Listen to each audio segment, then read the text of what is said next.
अस्सलाम वालेकुम, good morning. कैसे हैं आप लोग? उम्मीद है आप लोग भी अच्छे होंगे। इंशाल्लाह मैं भी अच्छी हूँ और आप लोग अपना अच्छा सा ख्याल रख रहे भी होंगे। तो देखिए, मैंने पहले भी आपको अपनी कहानी सुनाई थी और अब फिर दोबारा से मैं आपको फिर रिपीट कर रही हूँ वही कहानी। तो ये मेरी जो कहानी है ये एक लड़की की कहानी है। ये नहीं कि बस आप सुन लिए, हो सकता है आपके भी आगे कभी कुछ हो सकता है इस तरह से। तो ये किसी एक मज़हब के लिए नहीं, ये हर एक लड़की, हर मज़हब, हर रिलीजन, हर धर्म के लिए है। क्योंकि ये तो किसी के भी साथ हो सकता है। किसी भी लड़की, किसी लड़की के, किसी भी लड़की के साथ ऐसा हो सकता है। शादी करते वक्त उनको बहुत ही केयरफुली, बहुत ध्यान रखने की बात है। तो मैंने आपको बताया था कि मेरे नंद ने, जो बरेली में रहती हैं, तो उन्होंने मुझे बुलाया कि आप सारा जेवर लेकर के बरेली आ जाओ। तो लिहाजा सबके मना करने के बावजूद भी मैंने अपना सारा क्योंकि मुझे हस्बैंड का डर, क्योंकि हर लड़की को अपने हस्बैंड का डर होता है कि कहीं हस्बैंड नाराज़ ना हो जाए या कुछ ना हो जाए। तो इसलिए डर की वजह से मैंने अपना सारा सामान भी ले लिया और सारा जो है जो भी कुछ कपड़े थे, मेरे ज़्यादातर कपड़े तो मेरे वहीं पे थे बरेली में। जो थोड़े बहुत जो कपड़े थे वो भी सारे लेकर के मैं बरेली चली गई। ठीक है, जब मैं बरेली गई तो मुझे वहाँ का माहौल बिल्कुल बदला बदला सा लगा। क्योंकि जो मैंने शादी के वक्त जो मैंने माहौल देखा था, जो उनके अंदर खुशी, जो बात देखी थी, वो चीज़ मुझे लगी नहीं। और फिर जिस तरह से उन्होंने मुझे बुलाया था ना कि शादी में आना है और उनसे मिलना है, ये करना है, वो करना है, वो सब चीज़ें मुझे नज़र नहीं आई कि इन्होंने मुझे स्पेशली शादी के लिए बुलाया है, सबसे मिलवाने के लिए बुलाया है। तो वो सब चीज़ें मुझे बिल्कुल भी नज़र ही नहीं आई। तो मैंने कहा, अरे ये क्या हो रहा है मेरे साथ में। मैंने कहा ये इनका तो माहौल बिल्कुल ही चेंज लग रहा है। खैर कोई बात नहीं, नई नई शादी हुई थी, 2 ही महीने गुजरे थे शादी के। तो फिर भी मैंने सब्र से काम लिया और फिर मैंने देखा उनका मतलब क्या माहौल है। उसके बाद मतलब ये हुआ, जैसे ही मैं वहाँ पे पहुँची तो मेरी नंद बोली, जब मेरे जाने का टाइम हुआ तो मुझसे बोली कि ये जो जेवर है ना, ये जेवर सारा तुम मुझे दे दो। तो मैंने कहा आपको? बोली हाँ, ये सारा जेवर मुझे दे दो, क्योंकि तुम रख नहीं पाओगी ना, तो मैं तुम्हारा जेवर थोड़ा संभाल के रखूँगी। तो नई जगह थी, मुझे कुछ पता नहीं था, नई नई लड़की होती उसको इतना तो कुछ पता होता नहीं है ना।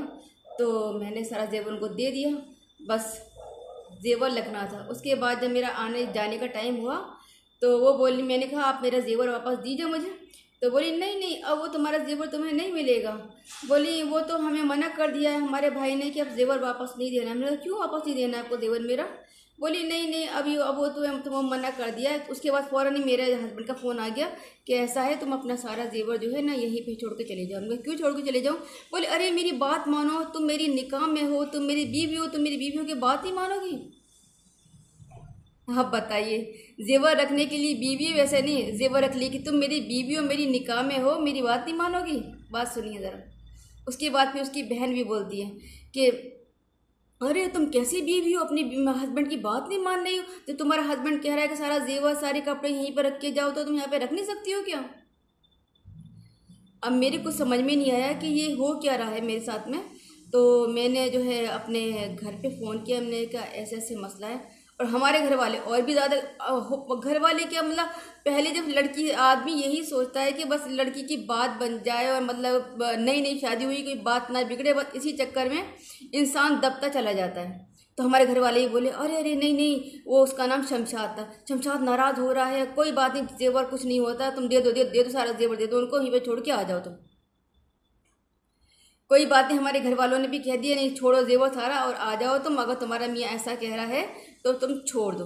क्योंकि उनका तो यही प्लान था। उन्होंने तो पूरे हमें तो नहीं पता था कि इनका क्या प्लान है, लेकिन मैं आप लोगों को बता रही हूँ आगे के लिए कि उन्होंने किस तरह से प्लानिंग चल करके मुझे बुलाया वहाँ पे कि सारा जेवर, सारे कपड़ा, सब कुछ लेकर के आ जाइए आप।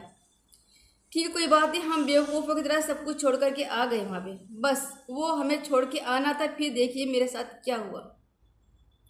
मैं सब जब छोड़ कर के आ गई सारा, उसके बाद तो फिर उस आदमी जो ऑनलाइन बात कर लेता था, जो जो मीठी मीठी जो बातें बना रहा था ना, वो मीठी मीठी बातें ख़त्म हो गई।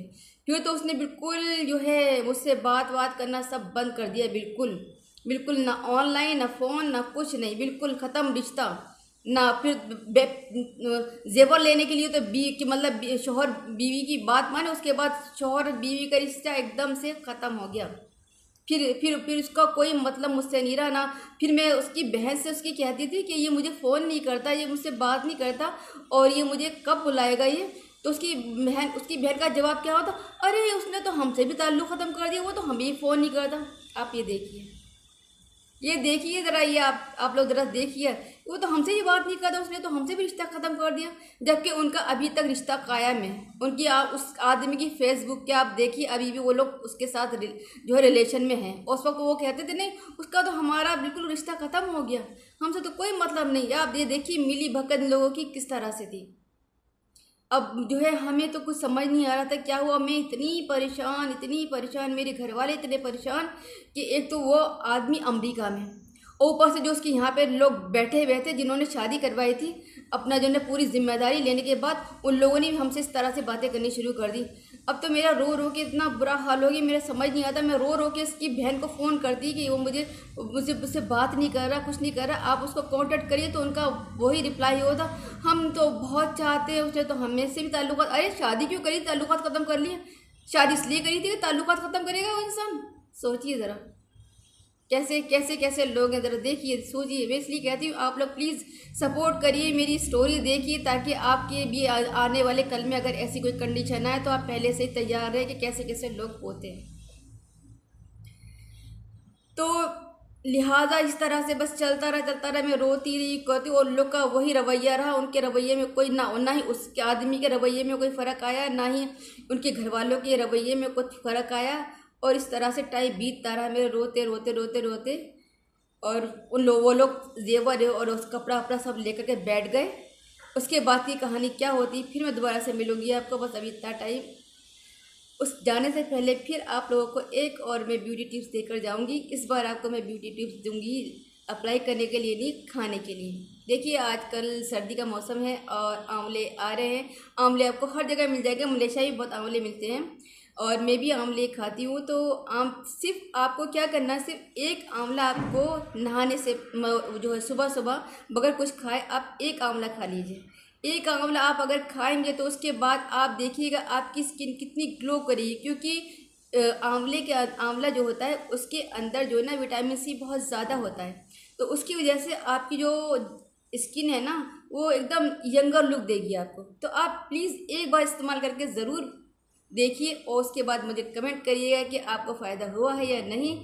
आज इतना ही, अल्लाह हाफिज़।